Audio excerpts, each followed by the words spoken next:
And that's at another level. This is how espionage used to be done, and it's not anymore. So what you've really written is a novel, a Roman Ecclesiastes. It's a novel in which set against a reality that most Americans don't know much about. And it is a reality, and that's what we're dealing with. And most people don't want to know about it, but I think the best way to address this, rather than some long, non-fictional book, is in a novel. Say, wow, look at the way the world really works. Are you worried about some of the individuals who are not named but who are described? Are you worried about retribution? There are going to be some very unhappy people inside the agency. The public won't know who you're talking about, but a very small group will know that you are telling some stories about individuals who have committed heinous acts and lied about it and misrepresented it, and we know inside the clandestine service. And you're outing them in a way. I mean, you understand you're doing. Absolutely. You do have to tell the truth in fiction, even if it is fiction. I mean, the only way I can write something like this is model it around real people.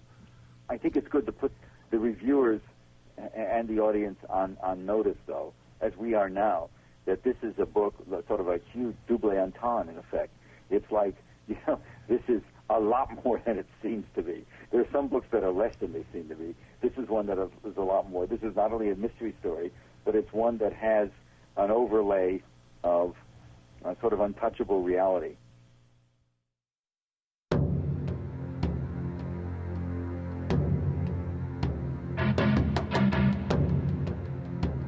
Blow the House Down.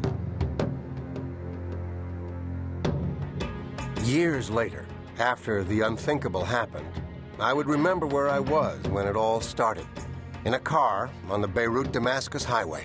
Still a young man who believed the good guys always won, and with no idea that the colleague I was trying to contact on the radio was already facing his executioner. Carson, this is Lone Wolf, over. Damn, still no answer. Carson was Buckley's radio call sign. Bill Buckley, the CIA chief of station in Beirut. It was March 16th, 1984, and I had a meeting with him at 11, one I wasn't going to make. There'd been a firefight earlier that morning in Alais, and a Druze militia checkpoint was backing up traffic. Bill wouldn't be surprised. Long ago, he'd gotten used to my not being where I was supposed to be, operating solo, disappearing for days at a time, dragging in who knows what.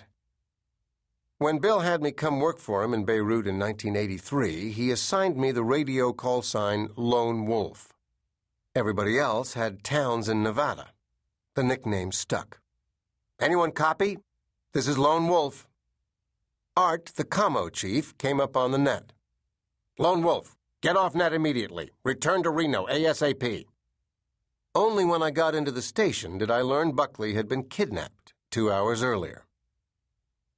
Getting Bill back was all the station cared about, but trying to survive ate up most of our time. We were operating at something like a 75% casualty rate. Washington wasn't calling it a hot war, but that's what it was. Then, in July 1985, we picked up chatter that the big crate was broken.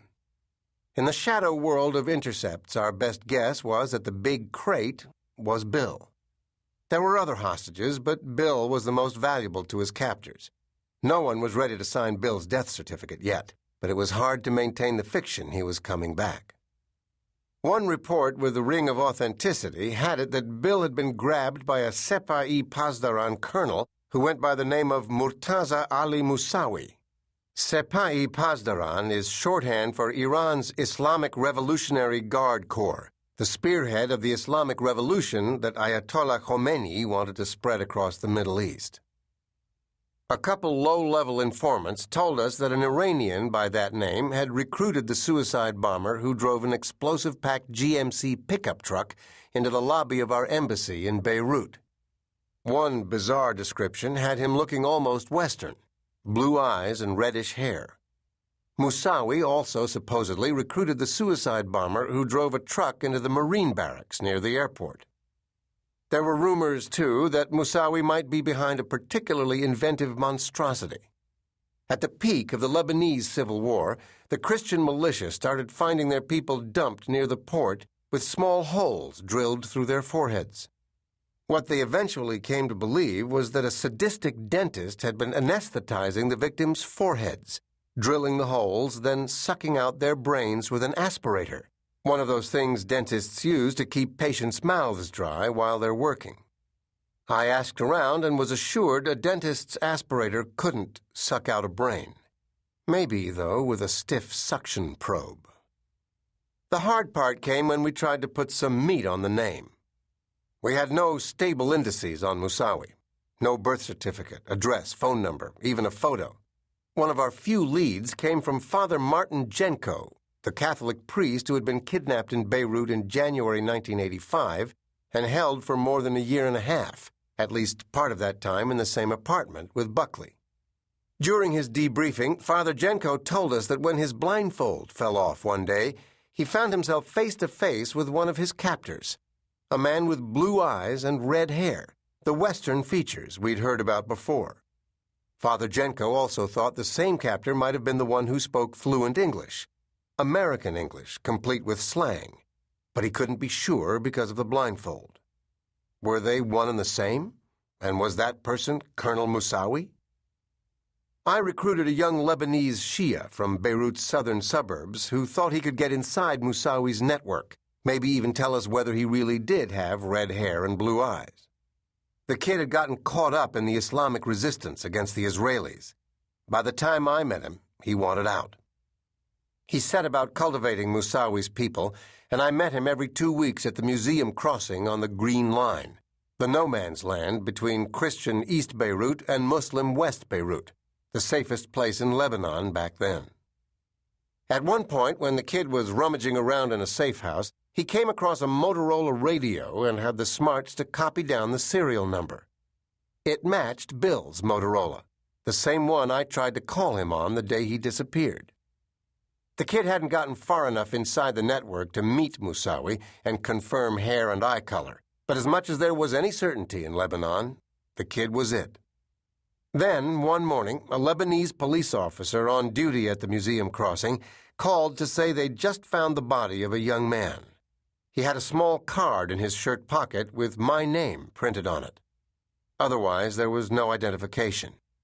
Did I know anything about him? I did, of course, and as soon as I saw the quarter-inch hole drilled in the kid's forehead, I knew how he'd died. I was now convinced the dentist was real, and just maybe Murtaza Ali Moussaoui, too. I didn't report any of this to headquarters. You start sending back gruesome details like aspirated brains or betray any hint of an obsession, and they pull you out on a whack-a-vac and send you to some clinic for deprogramming. But I kept pushing, and soon after we picked up a lead that Moussaoui's group was operating off a low-power, push-to-talk radio net.